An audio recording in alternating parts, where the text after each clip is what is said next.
Vendredi prochain, c'est la journée internationale des personnes handicapées. C'est pour ça qu'on voulait vous faire découvrir quelqu'un qu'on aime beaucoup chez Click. Il s'appelle Arthur Bocheron. Il a 18 ans. Il est suivi par plus de 745 000 personnes sur TikTok. Et la semaine dernière, il a rencontré le président Emmanuel Macron. Et Léna, vous le connaissez déjà. Oui. C'est pas, je suis en train de marcher dans la rue, de rouler plutôt. Et là, je tombe sur ça. Je regarde, elle me regarde, je la regarde, elle me re-regarde. Et là, je me dis... Je suis en train de rêver ou c'est comment? Parce qu'il faut savoir que Léna, c'est mon idole. Regardez avec qui je suis. Mais regardez avec qui moi je suis. Arthur The WAP Challenge, c'est lui qui a gagné tout le WAP, tout TikTok. On applaudit, on ferme tous nos comptes et c'est ciao.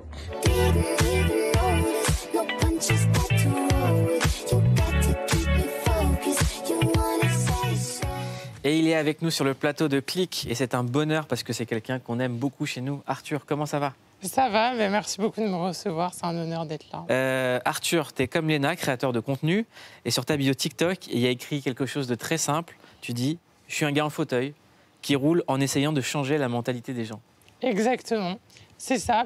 J'essaye de transmettre des messages aux jeunes et aux moins jeunes. Parce que c'est vrai que je pense qu'il y a une grosse désinformation par rapport au handicap. C'est vrai que je pense que les jeunes, ils pensent souvent qu'une personne en fauteuil, ça fait rien de sa vie, ça n'a pas de vie sociale, ça n'a pas d'amis. Et c'est justement ce que j'ai envie de détruire comme image que peuvent avoir les gens. Et voilà. Et tu casses aussi un autre cliché à travers l'humour. C'est que moi, la plupart des personnes handicapées que je connais, en fait, c'est des personnes qui manient l'humour comme personne et qu'en fait, l'humour, c'est une arme. C'est vrai, je pense que... moi, je sais que je fonctionne beaucoup avec l'humour et tout parce que je pense que si on commence à prendre tout au premier degré et à s'apitoyer sur son sort ou même à tout prendre mal, je pense que c'est une mauvaise solution. Et j'ai rencontré des personnes en fauteuil comme ça. Et c'est vrai que je pense que c'est aussi les personnes les plus tristes en soi. Donc je pense qu'il faut en rire et pas se prendre la tête. En tout cas, l'humour d'Arthur, vous voyez ce que ça donne.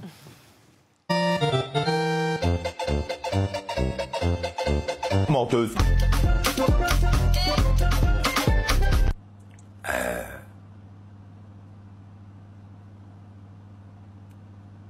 J'aime pas forcément. C'est moche. Merci aux clients fidèles.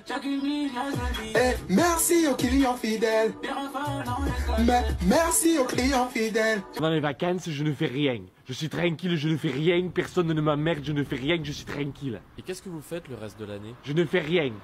Hélicoptère, hélicoptère.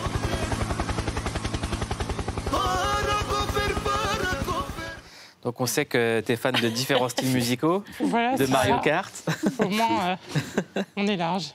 Comment ça se passe avant de préparer une blague? Est-ce que tu l'écris avant ou ça vient sur un coup de tête? Non, alors ça vient vraiment sur un coup de tête et je pense que c'est ça qui fonctionne le mieux. Parce que quand c'est trop préparé ou quand on y réfléchit trop à l'avance, je pense que c'est ça qui rend la chose moins naturelle.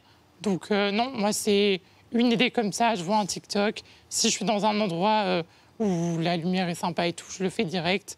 Sinon, je l'enregistre et je le fais plus tard dans la journée, mais j'essaye d'être le plus rapide pour que ce soit le moins réfléchi. C'est très propre aux TikTokers, ça. Ah ouais, c'est ça. Il y a une spontanéité, il n'y a aucune... il y en a pas mal qui réfléchissent beaucoup sur la création du truc et tout, mais ils font le montage directement sur l'application de TikTok. Et ça, c'est une façon d'écrire très vite dans sa tête et de produire une vanne.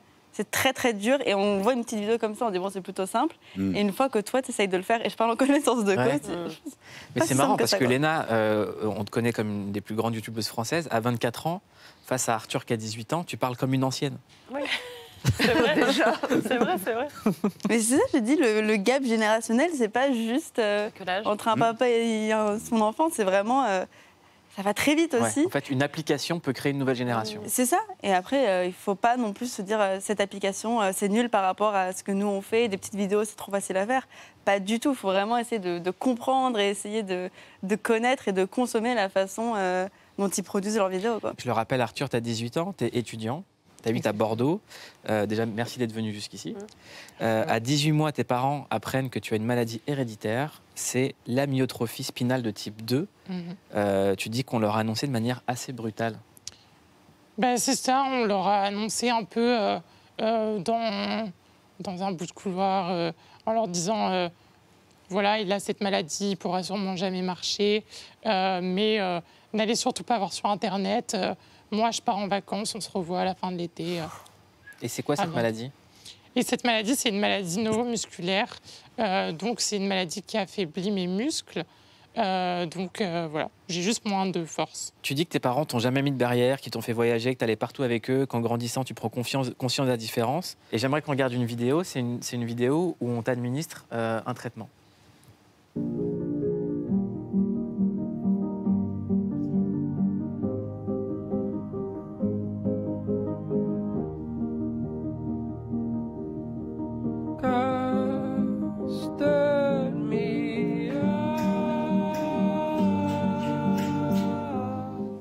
C'est quoi ce traitement, Arthur?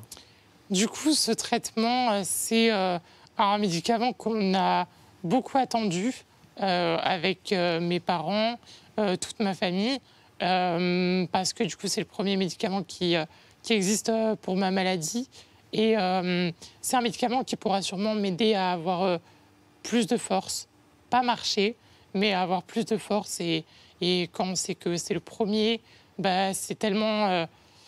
Enfin, ça donne un espoir assez fou. Donc voilà, je prends ça tous les jours. Voilà. L'actualité de la semaine, c'est évidemment ce qui va se passer vendredi prochain. C'est la journée mondiale de la lutte contre le handicap. Et la semaine dernière, tu as rencontré Brigitte Macron et Jean Castex à l'occasion d'un déjeuner. Et tu as rencontré également Emmanuel Macron. C'est ça. C'était assez impressionnant, j'avoue. Voilà, c'est... Comment dire? C'est un... Enfin, t'as pas... Comment dire? Quand tu vois ne serait-ce que l'Élysée, Emmanuel Macron à la télé tous les jours, tout le temps, sur les journaux, et que là, t'arrives au sein d'une grosse machine en soi. Et c'est incroyable. Qu'est-ce qu'il t'a dit, Emmanuel Macron? Ben, Nous sommes en guerre. Dit, non, il ne m'a pas dit ça. Mais il m'a dit que c'était bien ce que je faisais et voilà, qu'il était content de m'accueillir à l'Élysée. Et tu as même participé au point presse des ministres avec Gabriel Attal. C'est ça. C'est fou. C'est fou. On regarde les images. Ouais. Aujourd'hui, le gouvernement participe au Duo Day et que je suis particulièrement fier de pouvoir compter sur la présence à mes côtés d'Arthur et de Romain.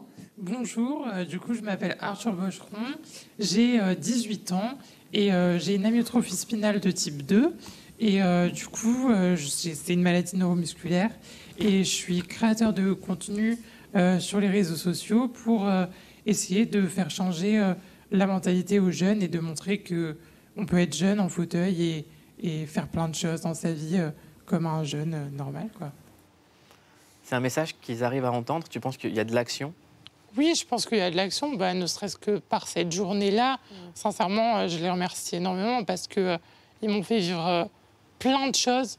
En 2 jours, j'ai visité le Sénat, ils m'ont fait une visite de tout l'Élysée, je pouvais tout filmer, il n'y avait aucune pression, rien du tout. Ils m'ont vraiment laissé les portes ouvertes.